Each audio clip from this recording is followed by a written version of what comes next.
हमारे बीच में हटिया विधानसभा के भावी प्रत्याशी और पूर्व ब्लॉक प्रमुख जी हैं। आज कर आप क्या कहेंगे? सबसे पहले मैं तो ये कहना चाहता हूँ कि मैं इस गौड़ महासभा के लोगों को और महारानी दुर्गास्थान जिसके संचालक पवन गौड़ जी हैं उनको दिल की गहराइयों से धन्यवाद देता हूँ।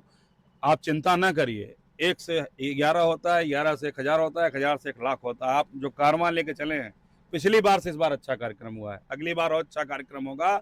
और इतिहास को लोगों को बताने का काम कर रहे हैं। हमारे समाज में जन्मे महान पुरुषों के क्रियाकलापों के बारे में बात कर रहे हैं, उनकी क्या महानता थी उसके बारे में बता रहे हैं। निश्चित रूप से ये बधाई के पात्र हैं। और इस कार्यक्रम के सहयोग के लिए सभी ग्रामवासियों का, अपने ये जो गौड़ समाज के लोग हैं जो मुख्य धारा से इसमें जुड़ने का काम कर रहे हैं, मैं तो ये कहना चाहूँगा, शिक्षा हमारी मूलभूत आवश्यकता है। शिक्षा के बिना न आदमी अपना विकास कर सकता है, न समाज के विकास में अपनी भूमिका निभा सकता है। बिना शिक्षा के न अपने समाज में जन्मे महापुरुषों के बारे में जान सकता है। इसलिए सबको शिक्षा लेना बहुत ज़रूरी है, समाज की मुख्यधारा जुड़ना ज़रूरी है। समाज के मुख्य पावदान में आने पे जो हमारा संविधान है, जो भारतीय संविधान है, संविधान का जो सपना है डॉक्टर बाबा भीमराव अम्बेडकर का कि सामाजिक समानता हो, सामाजिक अधिकार हो, लोगों का अंतिम व्यक्ति जो है समाज का, वो समाज की मुख्य धारा से जुटे, सामाजिक समानता कायम हो, सबको अधिकार मिले। उस अधिकार को कायम करने के लिए सबको शिक्षित होना जरूरी है, जागरूक होना जरूरी है, गांव-गांव कार्यक्रम होना जरूरी है और लोगों को जागरूकता अभियान करना जरूरी है।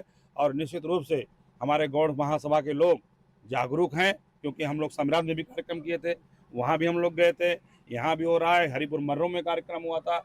और लगभग हम लोग याद कर लें तो हम लोग आज 25 साल से इस पर काम कर रहे हैं। अहिरी हुआ, जमशेदपुर हुआ, चांदोपारा हुआ, धोबहा हुआ, गहरपुर हुआ, ये नहर के पास जितने गांव में, लगभग अहिरी में बाबा जय गुरुदेव थे, इस दुनिया में अब नहीं रह गए हैं, स्वर्गवास हो गया है।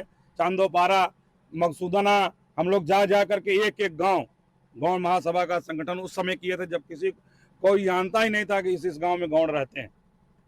तो निश्चित रूप से हम लोग इस गौड़ महासभा के जो संस्थापक हैं भाई ये पवन जी को मैं दिल की गहराइयों से धन्यवाद देता हूं कि जो हम लोग कारवां लेके चले तो आप आगे बढ़ाने का काम कर रहे हैं। और सभी हमारे आए हुए अतिथियों का और इस ग्राम सभा के सभी होलापुर के सभी सम्मानित अपने आदरणीय श्रेष्ठ जनों का और गायक कलाकार साथियों का पुनः एक बार हार्दिक स्वागत का बंधन करते हुए, और जी मोहनलाल बिंद जी का हार्दिक स्वागत बंधन करते हुए अपनी बाड़ी को विराम देते हैं।